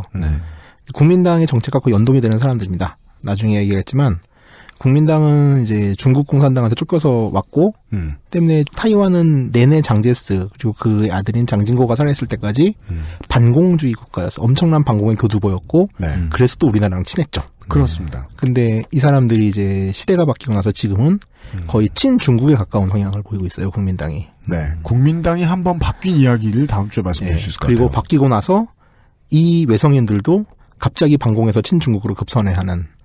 그냥 이 사람들은 어차피 한 50년 고향 떠난 지밖에 안 되니까 자기 본가 조상들 혹은 이제 친척들이 본토에 있는 거예요. 그러니까 이제 본성이랑은 좀 완전히 다르죠. 그러네요. 예. 설날 때 비행기 타고 가겠네요. 그렇죠. 그러니까 홍콩은 타이완을 가진 외성인이 인구의 절대 다수라서 실향민의 나라가 됐고 이것이 슬픔이 되지만 그렇죠. 예, 타이완에서 이 사람들은 점령군이에요. 또 실향민이기도 하지만 이게 좀 달라요. 약간 그러네요. 느낌이. 점령군으로서의 실향민. 네, 그렇죠. 홍콩은 봤잖아요. 실향민. 그렇죠. 네. 자, 이제 중화민국 시절입니다. 본성인 입장에서는 정말 그 살인마의 궤도가 오는 거죠. 이 멍청한 놈이 본토에서 공산당하고 맞짱 뜨다가 지고 나서. 네. 그 멍청한 놈은 이름이 있어요. 네. 명청교체기의 정성공처럼 또 만만한 타이완에 들어와서 재점령을 합니다. 그 문장이 맞네요. 만만한 타이완으로 왔다 또. 네. 길 닦으려고 학살도 하고 시민들. 네. 227 사건 때까지 타이완은 중화민국의 일개 성이었는데 이제 타이완은 중화민국 그 자체가 됩니다. 나는 타이완 사람인데 중화민국이 되는 거예요. 네. 내 가족과 내 이웃을 끔찍하게 죽인 학살의 주구가 내가 돼서 오는 거예요. 그러네요. 그리고 나는 그라고 강요받는 교육을 받아야 되는 삶을 사는 거죠. 나는 중국인. 예, 그렇죠. 나를 죽인. 말도 이제 북경어를 강제로 써야 되고. 네. 북경어 교육만 하고. 타이완어의 사용이 금지되고. 그러면 이 나라도 아마 뭐 무슨 학교에서 뭐 조회하고 종례하고 국민의례하고 뭐 이런 거 있을 때 막 본토 수복 이런 거 외쳤겠네요. 그렇죠. 1949년 12월 7일 국민당은 중국 대륙을 공산당에 내주고 타이완으로 쫓겨옵니다. 이거를 어떻게 표현하냐면 국부천대라고 표현을 해요. 그렇습니다. 나라, 그러니까 국민당 정부가 이전했다 대만으로, 타이완으로 한 뜻도 되고, 비꼬면은 국부인 장제스가 타이완으로 쫓겨왔다라고도 말을 하는데, 뭐 하여간 쫓겨온 거죠. 그죠. 자, 국부천대가 있자마자 타이완은 선물을 받습니다. 바로 계엄령입니다. 아하. 그리고 다시 한번 데프콘이에요. 남아있는 지식인과 불운분자들에 대한 대대적인 탄압이 시작되고 학살이 시작되죠. 일단 이때 대륙에서 넘어온 폐잔병의 단위가 100만 단위예요. 마을버스처럼 셔틀버스처럼 배가 왔다 갔다 하면서 계속 실어 날랐겠네요. 이들을 먹여 살리기 위해서 대규모 개발이 필요했고 그러면서 이제 전형적인 개발 독재 성격을 띠면서 타이완은 발전할 수밖에 없습니다. 멋지지 않아요? 그냥 똑같습니다. 이제부터는 참 똑같다 말 많이 했는데 제일 똑같습니다. 자, 사실 이제 중공산당은 중국 대륙을 먹었잖아요. 그러니까 청나라가 중국을 통일했던 것과 마찬가지로 정씨왕조를 먹듯이 타이완을 먹는 거는 별로 어려운 일이 아니었는데 두 가지 변수가 생깁니다. 일단 미 7함대가 타이완을 보호하고요. 미 7함대. 예. 그리고 두 번째, 중국의 동북 방향에서 사건이 발생합니다. 바로 한국전쟁이죠. 네. 중화인민공화국, 그러니까 이제 현재 중국 대륙을 먹은 그 나라는 나라가 건국되고 나서 거의 채 2년이 되지 않아가지고 동북 변경에서 난리가 나는 거예요. 네. 그리고 재수 없으면은 자기네가 그토록 싸웠던 미군과 국경선을 마주할 수밖에 없는 상황이 발생하는 거죠. 생겼습니다. 네. 그러면 그때부터는 같은 승전국이라기보다는 지난번보다 더 세련되고 세진 일본으로 보인다는 거죠. 중국 입장에서는. 그렇죠. 네, 일본보다 더 센 애들이 조선을 새로 지배했다더라. 그래서 동원령이 발생하고 중국은 전쟁에 개입합니다. 총도 없는 애들을 쏟아붓습니다. 우리는 어린 시절 내내 남북 통일의 기회를 날려버린 중국의 개입 뭐 이런 식으로 해가지고서 배우죠. 중국에서는 이 전쟁, 그러니까 한국 전쟁의 개입을 항미 원조라고 그래요. 그러니까 미국에 싸우기 위해서 조선을 원조했다라는 뜻인데. 그렇습니다. 그래서 뭐 중국, 북한 국경 가면 뭐 항미 원조 기념관도 있고. 네.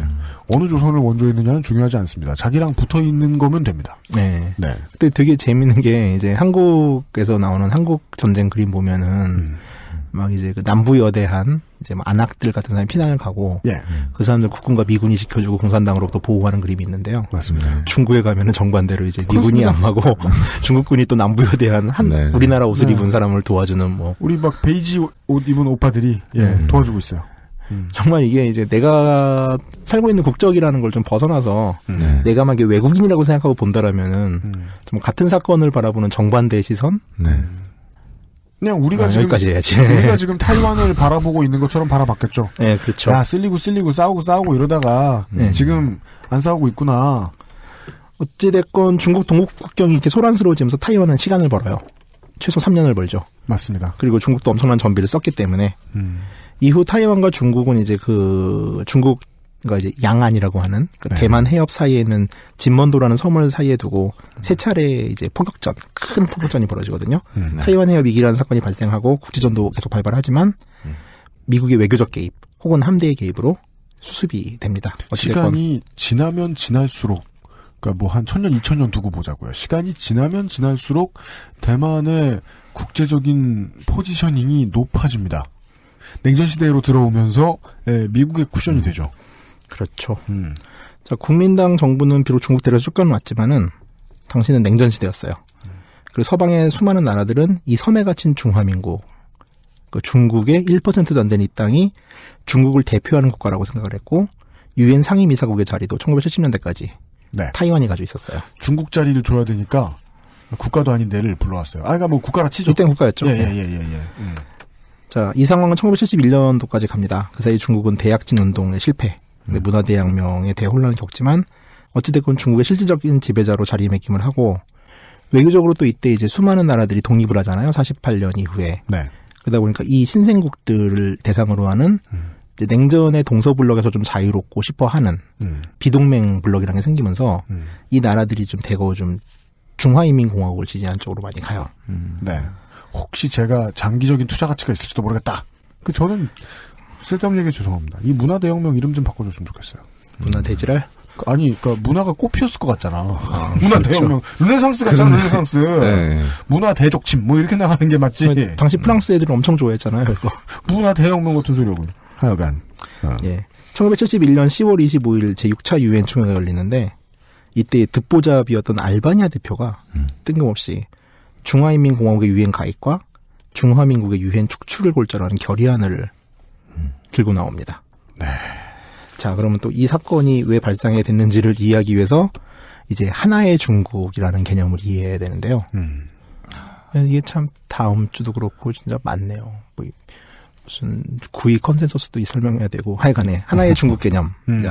자, 하나의 중국이라는 건 쉽게 말해서 중국 대륙과 마카오, 홍콩, 타이완 등은 나뉠 수 없는 하나. 즉 중국이고, 그러니까 이거는 하나의 대명사인 중국으로서 퉁을 쳐야 되는데 그 중국은 하나이기 때문에 합법적인 중국 정부도 역시 하나밖에 없어야 한다는 이론이에요. 네. 근데 현실적으로는 지금 중화인민공화국이 대륙을 잡고 있고 중화민국이 이제 타이완에 있고 이때는 이제 홍콩이 또 이제 브리티시 홍콩이었죠. 영국 식민지로서. 그다음에 폴치스 마카오가 있었죠 또. 맞습니다. 근데 어찌됐건 중국 정말 하나의 이론이고 뭐 이건 이해하기 쉽죠. 왜냐하면은 뭐 우리나라도 하나의 코리아 정책. 뭐 지금은 유엔 동시 가입을 해서 그런 게 좀 없긴 하지만은 어찌됐건 우리도 헌법상 뭐 북한과 이북 도서가 대한민국의 영토잖아요. 그렇습니다. 북한은 정부나 국가가 아니라 반국가 단체고. 네, 맞습니다. 유엔에 가입했는데 나라로 인정 안 하고 있죠. 네네. 그러니까 역시 중국이 이제 중화민공화국이냐 타이완이냐로 이제 갈리는 문제죠. 근데 이제 이 문제는 이 하나의 중국이라는 정책을 두 정부가 같이 추구를 하는데 어떤 식으로 표방을 하냐면은 교차 승인을 외국이 어떤 나라 이 나라들과 중국과 수교를 하는데 중화인민공화국과 중화민국과 동시에 수교를 할 수 없는 거예요. 네네. 하나의 중국이기 때문에 하나랑 선택을 해야 돼요. 네. 그러니까 중화인민공화국하고 맞아. 수교를 하면은 타이완 중화민국과 단교를 해야 되는 거죠. 교차 승인 배제의 원칙입니다. 예. 그러니까 온오프 버튼이 있는 것 같은데 둘 다 온이에요. 예. 오프이자 온이에요. 옛날에 한국도 그랬어요. 이제는 이제 동시 수교가 가능한데 문제는 이게 제로섬 게임이잖아요. 그렇습니다. 그러니까 하나의 나라만 수교를 해야 되는 거니까. 그러니까 이거는 중화민국도 마찬가지였어요. 중화인민공화국만 정책을 핀 게 아니라. 그 양쪽 다 하나의 중국을 꿈꾼 겁니다. 예. 표방한 거고. 자, 이제 중국 대륙을 점령하고 있는 중화인민공화국은 누가 봐도 실질적인 중국의 지배자죠. 중화인민공화국 헌법에 의하면은 이거 어떻게 읽어요? 되게 기네요. 이거 어떻게 중국말로 읽어요? 아니면 우리나라식으로 읽어요? 우리나라식으로 읽으면은 대만시 중화인민공화국적 신성 영토적 일부분. 타이완스 증화 런민 공화국 디 신청 링투 디 이 부분. 이라고 해서 이제 타이완이 중국에 포함된 걸 명시하고 있고요. 이거는 이제 타이완의 중화민국 정부도 마찬가지죠. 자, 1971년으로 가보죠. 이런 식으로 수교를 했는데 초기에는 당연히 서방의 지원을 받는 중화민국이 훨씬 수교국이 많았어요. 근데 아까도 말씀드렸지만 이제 비동맹 국가들이 등장을 하면서 딱 71년이 되니까 중화인민공화국과 수교를 맺은 나라가 62개국. 타이완에 있는 중화민국과 수교를 맺은 나라가 63개국인 거예요. 한 나라 차이죠. 비등비등하네요. 예. 이때 71년 6월 11일 리비아의 카타피가 타이완과 단교하고 중화인민공화국과 수교를 맺습니다. 이러면서 역전이 되는 거예요. 자, 이런 거는 한 번 역전되면 쭉 가죠. 맞아. 엉물 터지듯이 막 그냥. 그렇죠. 자, 이제 각종 국제회의에서 뭐 투표를 할 경우가 있으면은 하나는 수교국이거나 비수교국이면은 당연히 수교국에 표를 주잖아요. 이제 중국이 자신감을 얻었고, 그래서 이제 작업에 알바니아 대표를 작업하는 거죠.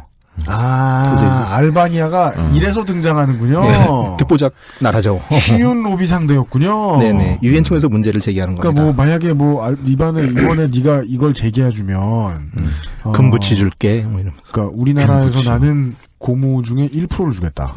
뭐 그렇겠죠. 너희들은 고무에 압사당할 수가 있다. 좋아 안 좋아 해가지고. 그래서 이제 논리는 이런 거죠. 타이완이 중국을 대표할 수 없지 않냐. 수교국도 이제 중화인민국에 더 많고, 근데 유엔 안보리 상임이사국이라는 건 되게 중요한 자리인데 이걸 어떻게 중국의 대표성을 가졌다고 볼 수 없는 타이완이 할 수 있는 게 말이 되냐. 좀 더 과격하게 얘기해요. 타이완은 유엔 상임이사국의 자리를 불법적으로 지금 가지고 있는 거다. 제자리에 줘야 된다. 제가 왜 이렇게 기계적으로만 듣고 있었는지 모르겠네요. 그냥 듣다 보면 바로 이해가 돼야 되는데 로비를 진짜 시원하게 받았구나. 그렇죠. 시원하게 땅을 떼어줬나 어디?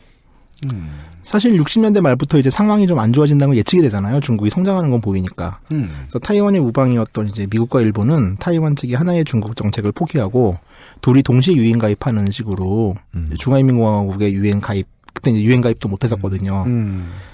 하라고 설득을 하는데.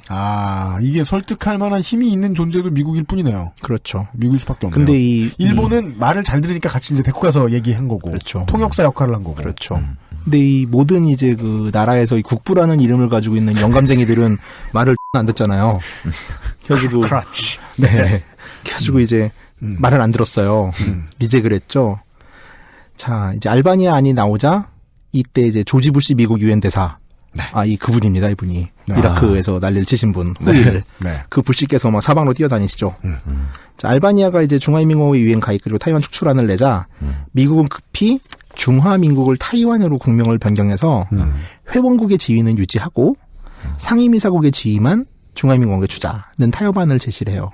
그런데 국부는 배짱입니다. 네, 국부는 역시 몸의 가운데라 그런지 모르겠는데 이 안을 대차게 거부합니다. 그러니까 미국으로서는 중재 역할도 못하는 셈이 된 거고 또 기분 되게 나빴겠죠. 망신만 뻗쳤네요. 그래서 결국 알바니아 안으로 표결을 한 결과 찬성 표결. 76, 미국과 일본이 다 반대했는데 반대 35, 기권 17, 불참 3이라는 숫자로 중공의 유엔 가입 및 상임이사국 지위 계승이 결정되고 그리하여 지금 대륙에 실질적으로 살고 있는 중국의 버튼이 눌러지자. 그렇죠. 타이완은 자동적으로 꺼집니다. 저쪽은. 네, 타이완은 표결 직전 유엔 탈퇴를 선언합니다. 바보들처럼 정해진 대로 움직이네요. 예. 자, 이때 한국에서는 이제 무슨 얘기를 했냐?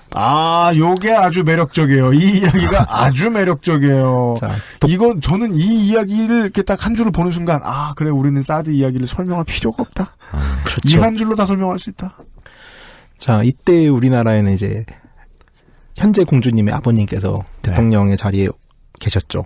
네, 자, 이제 우리나라는 이제 휴전협정 중이잖아요. 보수파들은 맨날 우리가 지금 전쟁이 끝난 줄 알아? 우리는 휴전 중이야라고 말하는데 이 휴전협정의 당사국이 이것도 뭐 요새는 많이 아는데 휴전협정의 당사국은 조선민주주의 인민공화국의 원수인 김일성과 중화인민공화국 지원부대의 원수인 팽덕회 그리고 주한 미군 사령관, 유엔군 사령관의 역할을 겸했죠. 의 서명이지 대한민국 정부는 휴전협정에 조인하지 않았습니다. 네. 또 우리나라의 국부께서 개 곤조를 부르시는 바람에 그렇습니다. 휴전협정의 당사국이 아니에요. 전화를 겁니다. 오늘 몸이 불편하다. 니들끼리 해라. 컬러. 네. 근데 이제 박정희 입장에서는 끊어가지고 못 간다. 이때 한참 이제 10월 유신을 구상하고 있을 때다 보니까 국가의 위기를 증폭해야 될 필요성이 있었어요. 요즘 표현이 너무 펼쳐져가지고 제가 끼어들 자리가 없어요. 국가의 위기를 증폭시킬 필요가 있었어요. 박정희는. 네. 그러다 보니까 지금 타이완이 탈퇴를 하고서 우리의 적국이자 휴전협정의 당사국인 중화인민공화국이 UN 상임이사국에 들어갔다. 이제 거부권을 가지고 있는 거잖아요. 이것은 무서운 일이다 이것들아. 그러니까 안보리 상임이사국인가. 그러다 보니까 내게 권력을 더 줘. 휴전협정이 무효가 되고서 우린 다 전쟁을 할지도 몰라라는 식으로 선동을 하고 이게 10월 유신을 터뜨리는 근거 중에 하나로 작용이 돼요. 너무 이상하잖아요. 정말 대단한 나라죠. 너무 이상하잖아요. 진짜. 갖다 붙이는 건 최고예요, 진짜. 그러니까 지금 이번에 우리 정부가 한 거랑 뭐가 다릅니까? 갑자기 내 배에 칼을 쭉 긋더니 전쟁이다 이것들아. 내 배를 갈라? 무슨 승질 내는 거 아니야. 근데 저기는 배도 안 갈랐고 그 대만하고 중국하고 자존심 싸움하고 앉았는데 전쟁이 또 날 것이다. 안녕하세요, 홍입니다. 지금 듣고 계신 방송은 히스테리 사건 파일 그것은 알기 싫다입니다. XSFM입니다.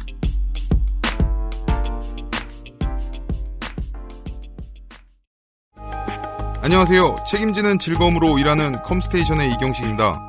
용산에서 조립 PC 업체를 한다는 사장이 고객 한 분의 컴퓨터를 수리해드리기 위해 대전까지 다녀왔다는 얘기는 아직 못 들어봤습니다. 다른 사장들도 그런 말은 저한테서 처음 들었을 겁니다. 100층짜리 회사 전체의 컴퓨터건, 고향에 계신 어르신 한 분의 컴퓨터건, 사용자의 미소를 얻을 때까지 일하겠다는 약속이 컴스테이션의 영수증입니다. 용산 선인상가 21동 1층 130호 컴스테이션에 놀러오십시오. 컴스테이션은 조용한 형제들과 함께합니다.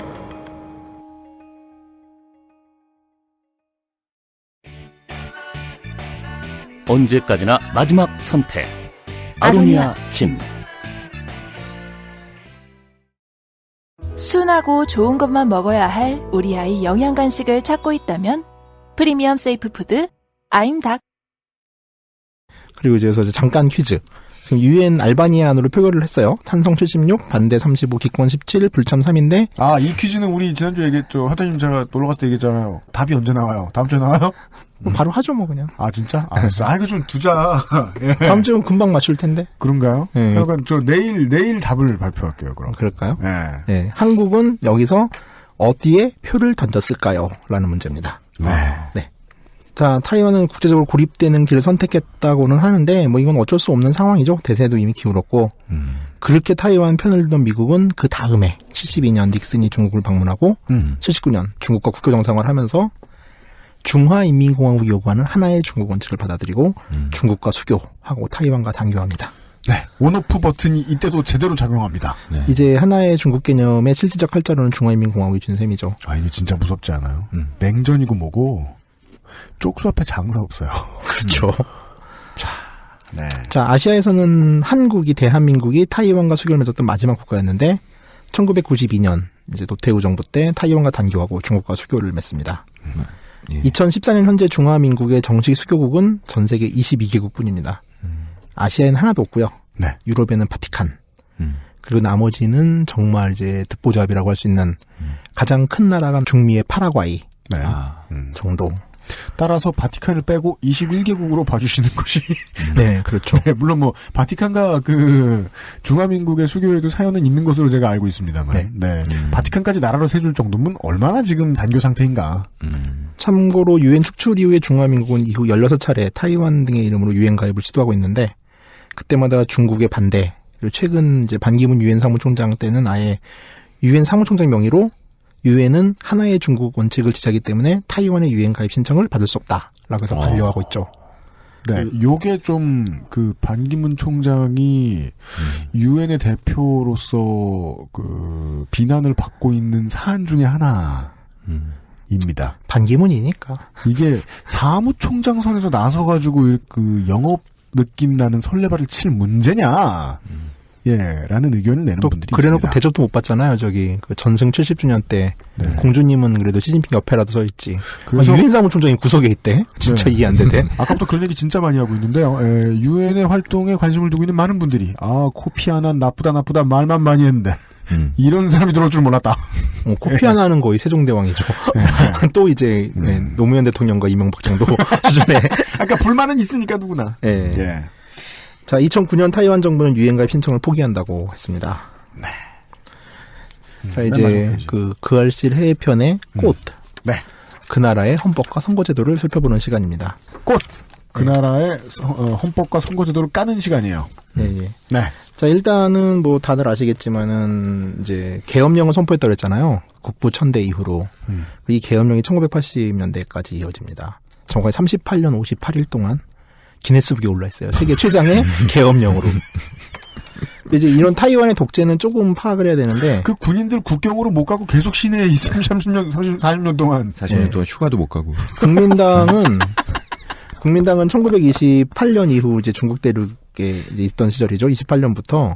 이런 정치 이론을 주장합니다. 바로 당 국가 체제죠. 당 국가 체제. 당은 국가입니다. 이거는 뭐 조선노동당하고 똑같다고 보시면 됩니다. 북한에. 즉 당과 국가는 동격이라는 사고였고요. 태양왕 느낌입니다. 네. 그러니까 49년 국부천대부터 87년 7월 15일까지 38년 동안의 계엄 시대 동안 이 당 국가 체제를 유지합니다. 그냥 한국처럼 계엄령을 몇 달 하고 마는 게 아니라 연속으로 38년을 한 거예요. 그렇습니다. 그러니까 타이완 민주주의에 대한 얘기를 해야겠죠. 그러다 보니까 자, 그러면은 이 계엄령 시대 때 혹은 이제 타이완은 어떻게 굴러갔는가? 왜 사람들이 정권 교체를 할 수 있는 시도는 했는가? 이런 게 좀 궁금하지 않겠어요? 자, 타이완은 뭐 이제 국민당의 국가였죠. 당 국가 체제니까. 근데 국민당은 좀 특이한 제도를 가지고 있는데 그 중에 하나가 일반적으로 민주주의의 기본 논리라고 할 수 있는 3권 분립이 아니라 5권 분립이라는 제도를 선택합니다. 이거는 이제 신해 혁명을 일으킨 순원이 제창한 정치 이론인데. 자, 이 5권 분립을 하는 입법, 사법, 행정, 감찰, 고시원 위에 고시원. 네. 아니 그거 말고. 고시원 말고. 이맘들 가 계시는 그거 말고. 네. 국민대회라는 조직이 있어요. 이게 헌법의 최상위 기구예요. 국민대회도 의원이 있는데 이 국민대회가 이제 입법, 사법, 행정, 감찰, 고시원은 이제 공무원 인사관리하는 데인데 그러니까 중앙인사위원회 참여정부 때 있었죠. 이게 하나의 독립 부서로 있다고 보시면 돼요. 근데 이 국민대회는 이제 헌법상 최상위 기구고 여기서 이제 총통의 선출 및 파면권이 있고요. 헌법 수정안의 의결도 이건 사실 의회가 해야 되는 일인데 의회 입법부에서 올라가면은 이 결정을 국민대회에서 해요. 그게 이제 슥 뜯어보고 저도 좀 찾아보니까 삼권 분립이라는 건 가만히 그 자리에 있는 3차원적인 형태의 삼각형 혹은 삼각뿔이 아니에요. 그냥 2차원 정도 세계에 존재하는 삼각형이지. 누워 있어요. 위가 없어요. 근데 이 타이완이 이야기하는 5권 분립은 맨 위가 있어요. 돌아가는 게 아니죠. 그러네요. 맨 네. 위가 있어요. 따라서 5권도 아니고요. 그냥 센 놈이 해먹는 그렇죠. 느낌이 커요. 그다음에 총통이 임명하는 각종 인사사건, 뭐 장관 임명이나 이런 거에 대한 동의도 국민대회가 해요. 중요한 건 다요. 이것도 의회가 하는 일이죠, 사실. 네. 자, 이 국민대회는 이제 타이완의 원래 헌법에 의하면은 국민대회 의원도 4년의 임기를 가지고 선거를 통해 뽑는 거예요. 헌법에 의하면. 네. 근데 문제는 타이완은 지금 쫓겨났잖아요. 그리고 계엄령 상태예요. 그렇군요. 자, 계엄령의 첫 번째 조건, 헌법의 기능이 중지됩니다. 저희가 타이완의 헌법에 대해서 모두 알아보았습니다. 네. 끝입니다. 네. 또 이거 골 때린 게 헌법 없군요. 쿨하죠. 네. 네. 신해혁명 이후로 그러니까 1910년대에 국가는 중화민국이 건립이 되는데 이거 법도 없어. 로이 엔터테인먼트 이거. 이러고 나서 헌법 제정은 1948년에 돼요. 네. 왜냐하면은 계속 전란 상태였던 거예요.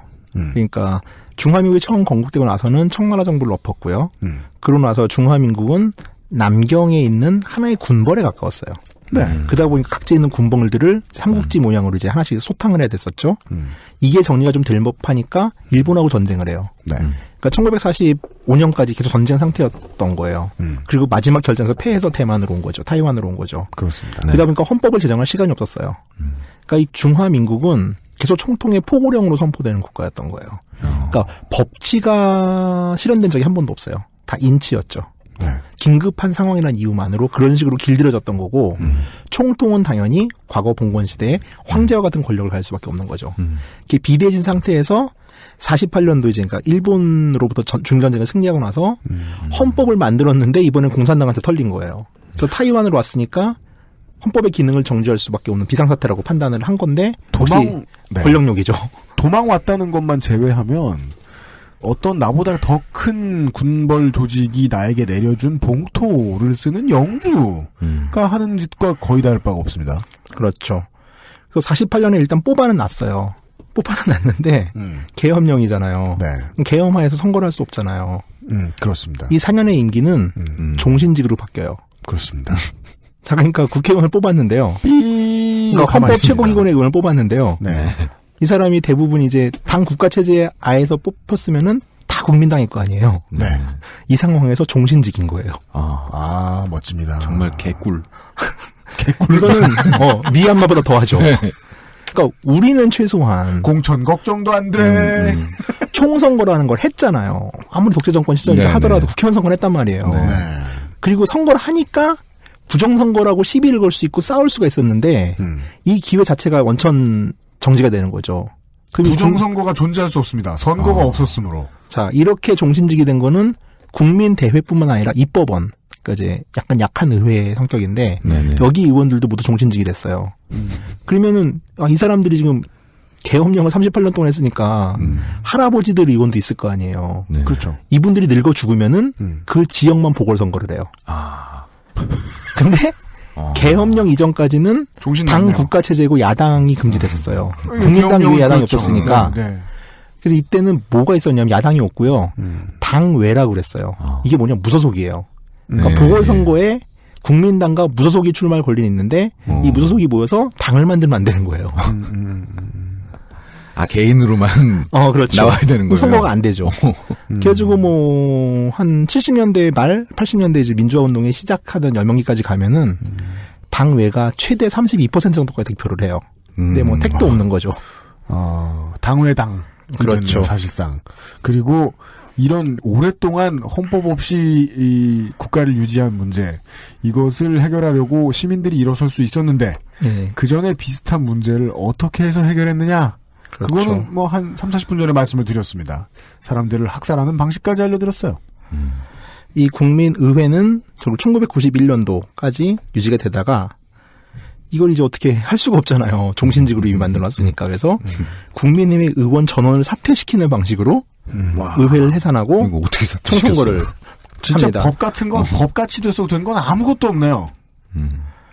참고로 현재는 이제 국민의회의 이제 그러니까 권한과 입법원의 권한이 되게 겹치잖아요. 네. 이제 민진당 정부가 들어서고 나서 국민의회는 사실상 폐지예요. 그래서 국민의회에 있는 모든 권한들은 거의 입법원으로 갔죠. 국민대회요. 아, 국민대회. 네. 예. 자, 그리고 예, 또 타이완에서 국민당 사람들이 하는 얘기 중에 하나가 그럼 왜 이 사람들을 종신직으로 갔느냐 라는 얘기를 하는데 이런 논리가 있어요. 이 사람들의 핑계인데 네. 처음에 국민대회에 뽑힌 의원의 수는 760명이에요. 예. 이 중에 380명이 타이완으로 탈출을 성공해요. 나머지 뭐 중국에서 죽었는지 알 수가 없지만 절반이 네. 딱. 예. 근데 이 사람들은 과거 중국 대로 전체에서 선거를 해가지고 뽑힌 사람이기 때문에 중국 전체의 대표성이 있잖아요. 중화민국으로 넘어왔을 때, 그러니까 타이완당으로 넘어왔을 때 중국의 네. 대표군요. 그러니까 여기 온 사람 중에 뭐 저기 백두산 의회 의원도 있을 테고 이 할아버지 다 넘어온 거예요. 근데 다시 총선거를 한다라면은 실제로 투표를 할 수 있는 지역은 타이완에 한정되기 때문에 타이완에서 선거를 해가지고 의회를 새로 뽑고 국민대회를 새로 뽑으면은 중국에 있는 대표성을 잃을 게 아니냐. 대표성이 사라졌을 거 아니냐. 그러니까 타이완 정부로 고립이 되기 때문에 이 국민대회 그전 초대 의원들의 임기를 영구로 해야 된다. 리셋시키자. 언제까지? 본토를 수복할 때까지. 그렇죠. 본토를 우리가 수복만 해봐라 이놈들아. 백두산 의원 재선해주고 북경 의원 재선해줄 거야. 근데 그전에는 거기서 선거를 못 치르잖아. 그렇죠. 이것이 가장 민주적인 방법이다 이놈들아. 말 안 들으면 바다에 떨어뜨려버리겠다. 자, 타이. 야, 고생한다, 야. 아니, 그런 얘기 아니야. 맞습니다. 네, 네. 그렇죠. 민주주의를 지키기 위해 계엄령을 40년을 했다는 거 아니야. 이쪽 국민당이 하고 싶은 말은. 네, 그렇죠. 그렇네요. 네. 자, 타이완에서 벌어진 첫 번째 총선거는 1989년입니다. 그렇습니다. 여기는 선사 시대의 기준도 늦고요. 다 늦어요. 대만에 사실 많은 여러분, 타이완 여러분, 타이완 국민 여러분, 죄송합니다. 웃어서. 웃을만한 것 같아요. 예. 그러니까 시민혁명이 1g의 효과나마 있던 나라 사람으로서 웃었습니다. 아이고, 헌법이 없다는 건 이런 느낌이군요. 그러니까. 가정만 해보고 실전은 처음 봤습니다. 그러니까 무슨 뭐 미얀마에서 군부 정권이 들어서고 내윈 정권이 들어서긴 했지만은 이런 짓은 안 했잖아요. 그래도 그러니까 법대로 하려고 법을 흔드는 짓을 얼마나 열심히 했는지를 그동안 봤잖아요. 예. 야, 그냥 법 없이 해먹는 법은 처음 봤습니다. 진짜 법 없이 사는 사람들이네요. 법 없이 살 사람들. 그러니까 법 없이 살아오았던 사람들에 대한 이야기를 했어요. 네. 다음 시간에는 네, 다음 타이완의 민주주의 운동 그리고 이제 현재까지의 일을 다룰 것 같아요. 생각해보니까 1991년에 백두산 지역구 의원하고 저 내몽골 지역구 의원하고 사퇴했을 때 왜 사퇴하게 됐는지 우리가 못 들었잖아요. 그 얘기부터 들어볼 것 같네요. 네, 그렇습니다. 네, 저수희강 환타님 다음 시간까지 안녕히. 네, 이게 좀 얘기가 좀 다른 지역에 비해서 복잡하게 가는 이유 중에 하나가, 그러니까 통사 개념하고 정치사가 따로 놀아요. 여기가 약간 그래가지고 여기 갔다 저기 갔다 여기 갔다 저기 갔다 하는데 뭐 이해를 해주세요. 아니 황당하고 재밌어요. 네. 어차피 그대로 읊어서 너무 황당해서 끼워 맞추기 좀 힘들었을 것 같긴 합니다. 하여간 다음 시간에 뵙겠습니다. 수고하셨습니다. 네, 감사합니다. XSFM입니다. 스튜디오수 분당점의 포토그래퍼 권혜림입니다. 당신의 아이만이 가진 아름다움, 셀 수 없이 다양한 아이의 표정을 담는 저희의 노력을 슈베르트의 즉흥곡에 담아 들려드립니다. 기억은 기계로 찍어낼 수 없습니다. 스튜디오 숲.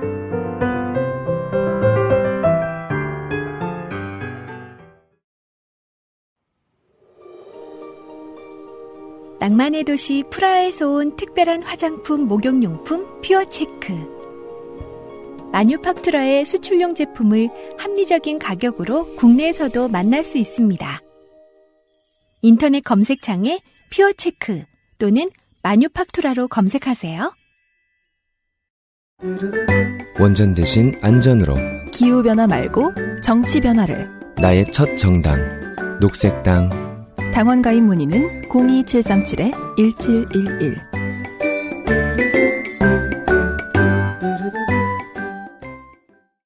됐고요. 녹색당 광고 들었어요? 네. 이런. 그 생애 첫 정당으로 하시. 몰라요. 이건 전 모르는 일이에요. 생애 첫 정당으로 하는 게 낫지 않았을까요? 아니, 나의 첫 정당 녹색당을 생애 첫 전당 녹색당. 예. 저수희강 환타께서 수고를 해주셨고. 그죠. 확실히 마음 편해요. 여유 있어요. 우리가 지금 21세기 끄트머리에 민주주의 붕괴하는, 민주주의의 스크래치 나는 모습들. 네. 지금 일주일 동안 계속 얘기하다가. 네네. 예. 20세기 얘기나 하고 있어요. 좋아요. 마음 편해요. 하긴 그러고 보면 다음 좋아. 주에는 이제 그 얘기가 나오겠네요. 뭐요? 우리는 의원들이 필리버스터를 했는데 네. 타이완은 다음 주 시간 끝자락이 되면은 국민들이 시민들이 나서가지고 의회를 필리버스터 해버리는 사건이 그렇습니다. 있었거든요. 궁금해 죽겠습니다. 네. 비교가 좀 되겠네요. 물론 87년을 떠올리시는 분들도 있을 수 있겠는데 저는 그냥 유행에 민감한 나 유행 못 따라가면 어떡하지 하고 이렇게 안달이 난 어떤 사람의 심정에서 이야기할 것 같으면 87년이든 혹은 다음 주에 이야기할 타이완의 국민들이 한번 의회를 제대로 혼구형을 내준 이런 이야기도 그거 80년대나 90년대 했으면 안 되나? 왜 지금 이번 주에 또 하고 싶게 이러지? 예. 옛날 트렌드인데 이거. 그러게요. 국민들이 가서 의회 점거하고 혹은 의회나 정부 못 돌아가게 막아버리고 네. 이러는 거. 아니래도 됐으면 좋겠는데. 그런 생각도 드네요. 제가 선동하나요? 뭐 하자는 얘기예요 지금? 그 방법밖에 없나? 할 정도로 답답해요. 근데 이게 상황을 보면은 한국의 집권 세력은 당시 타이완의 집권 세력보다 더 무식할 가능성이 더 많아요. 최근 작년부터 벌어진 일들이나 이런 걸 보면은 무식 측정기 저수희강 환타와 함께 총선 방송 전 마지막 주 그것은 알기 싫다 170회에서 찾아뵙겠습니다. 기술의 김상주 엔지니어였고요. 유면상 PD와 제가 함께했습니다. 다음 주 시간에 다시 뵙겠습니다. 안녕히 계십시오. XSFM입니다. I, D, W, K